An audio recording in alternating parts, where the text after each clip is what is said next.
And Mike Pehanich with Small Waters Fishing. And summertime, month is June. Fishing is easy, or at least it can be, if you take a simple approach to your fishing.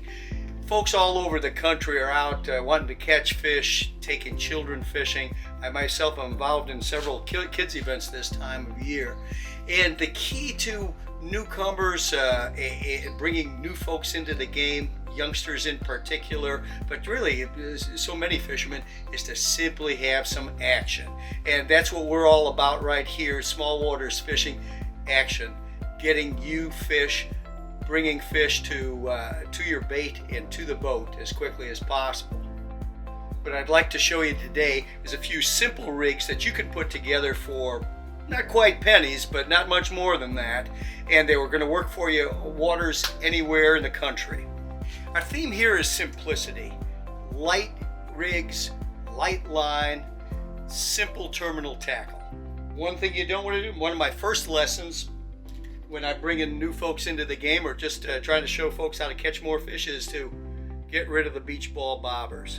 These big round bobbers, yes, you're going to catch some fish on it, and that's probably going to work to your detriment, because you're going to think, well, heck, I can catch fish on this anywhere, anytime. Truth of the matter is, there's too much resistance with a bobber like this, and so you want to go with something much lighter. Before I get down to the hook and line, hook, line, and bait, let's talk a little bit about floats, because that basic bobber rig, float rig, if you prefer the term, is to keep it simple. And again, focus is not on big fish, what I'm talking about right now, but it's action. Action with panfish in particular, but you'll be surprised, you can also get some bigger fish on these rigs and the baits that we're going to talk about today.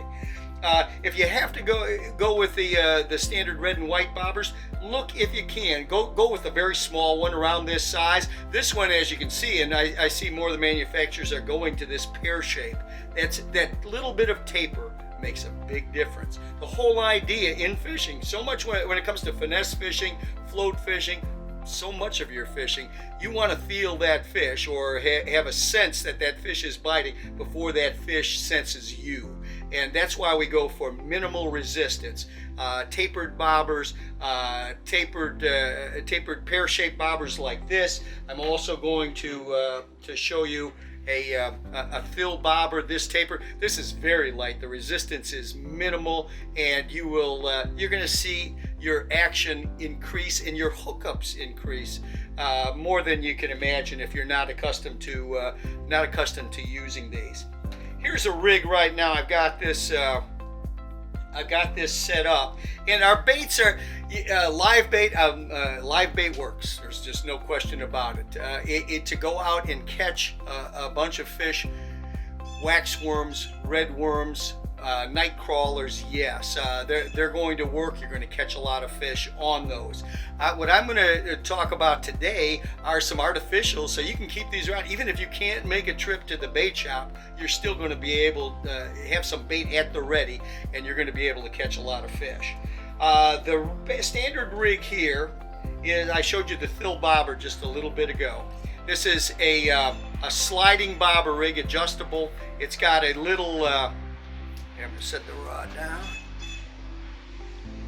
Small tapered bobber. What I've got on the end is a small jig. This jig is just about matched, and I'm not exactly sure what the size is on this. I'm guessing it's about a 32nd of an ounce though. And it just will manage to keep this float upright when it's when it's set at the proper distance. That's one basic thing too, if you haven't considered it. You don't want that your dropper line from your bobber or float to be so long that it's hitting bottom, and in which case your bobber is really not going to be effective. You want to be able to reach the fish.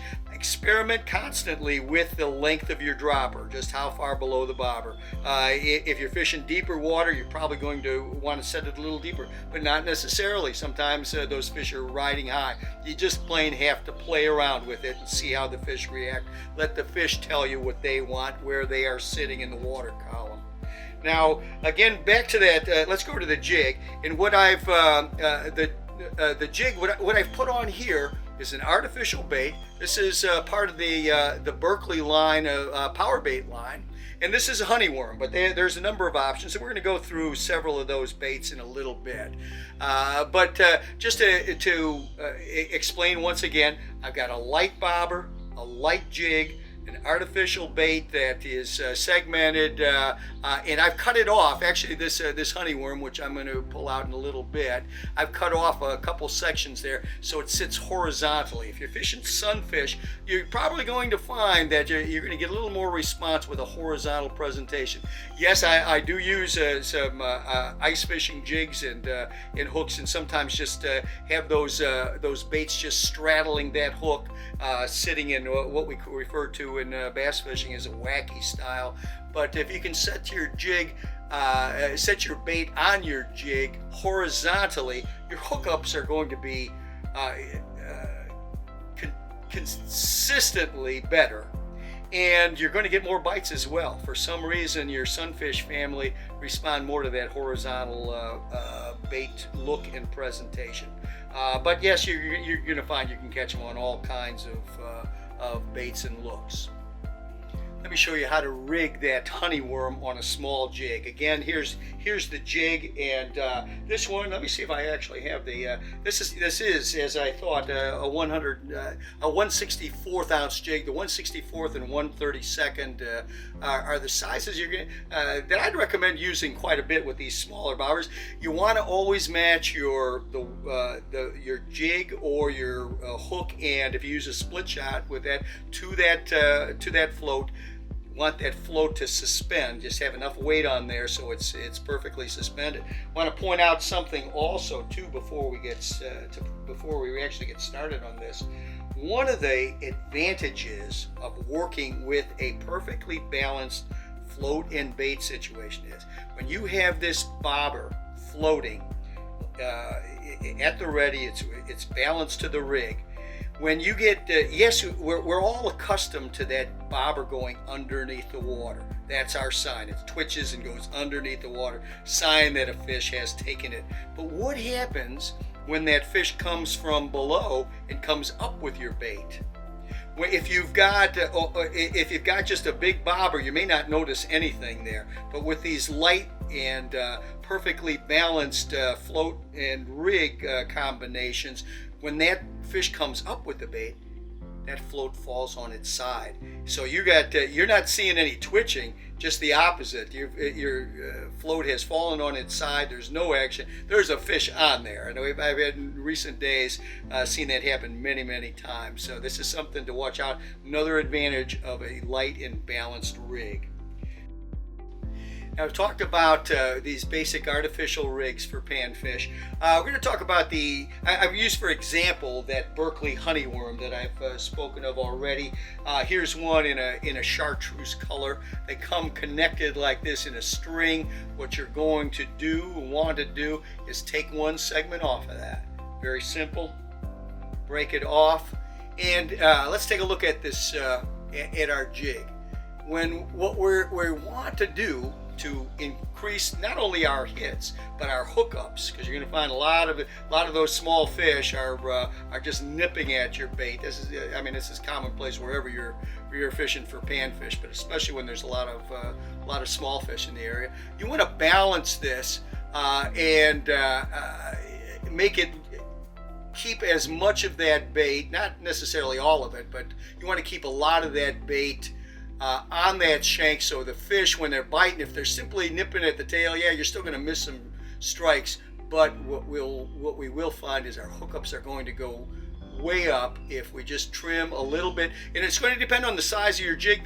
not only the size of your jig, but primarily the size of that hook shank. In this case, I'm going to want it to my bait presentation to be about like this. So I'm going to cut off about 3 segments of this honeyworm.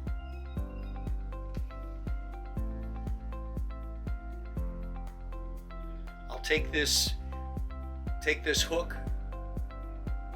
I I'm going to keep, in this case, the tail section out, so we're going to get a little bit of quivering action when that bait is sitting in the water, that quivering tail. I want to have enough of it hanging off your bait. Again, I want plenty of it on so I'm going to get a good hookup, but I want also to attract more fish. So here's my mix right here, and when I've got it, when I've put it on there, this is what it's going to look like.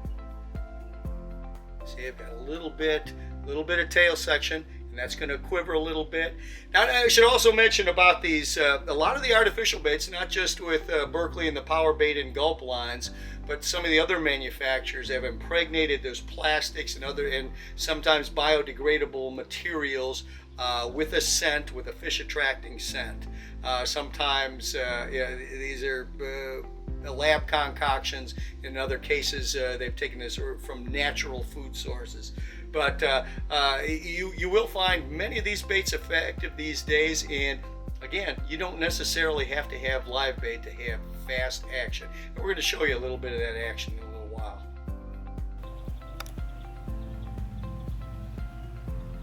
I'm imparting a little bit of action. I'm going to find when I know the fish are active like this, I'm twitching that bobber a little bit, moving it a few inches at a time. I know this bait, if it's within reach of the fish, they're going to hit it. I don't have to leave it out there and wait for them to come to it. Part of the advantage of fishing with rod and reel is you can cover some water.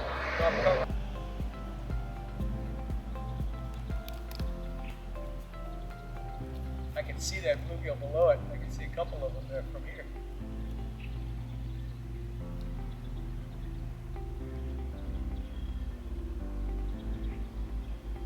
Let's change up our bait here.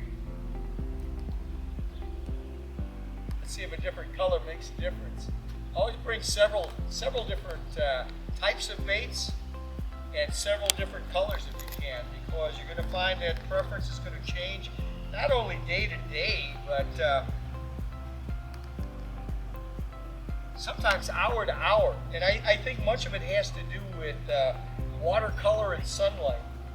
I think some colors are simply going to be more attractive at certain times. Also, you know, we always talk about matching the hatch. What's hatching at the time, whether we're talking about an insect hatch or bait fish. You know, there could be something else in that water that the fish are focusing in on.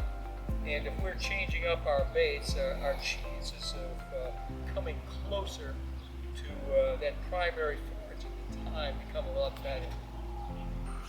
Let's try a little bit further out.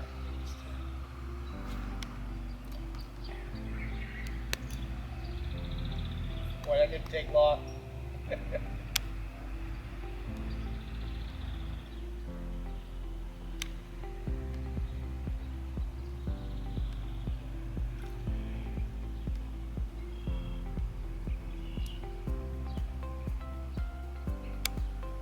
See that bright orange, that orange belly of these fish. That's where the family gets its name.